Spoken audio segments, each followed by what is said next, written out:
Di Serang, Banten, Saudara, tim Inavis Satreskrim Polresta Serang Kota bersama Polda Banten melakukan olah tempat kejadian perkara kasus dugaan perampokan yang menewaskan satu orang. Saat pertama kali tiba di lokasi, polisi mendapati kondisi pintu belakang rumah rusak yang diduga menjadi tempat masuknya pelaku.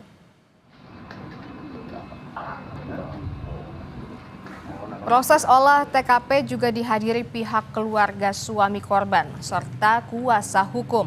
Keluarga besar suami korban berharap polisi segera mengungkap dan menangkap pelaku pembunuhan yang juga diduga melakukan perampokan.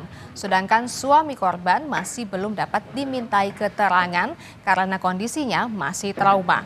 Terkait kasus ini, kakak kandung suami korban juga membantah kabar yang menyebutkan adanya perselisihan soal jual beli tanah.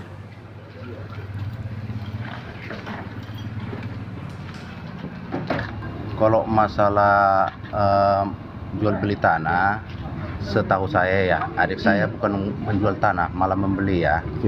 Tapi setahu saya masalah jual belinya nggak ada permasalahan kok sampai sekarang.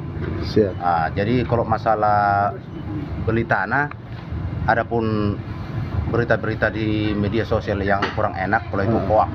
Kita cuman sangat-sangat berharap kepada pihak kepolisian supaya mengusut kasus pembunuhan adik saya dengan sangat-sangat berharap lah supaya ini kasus ini tuntas.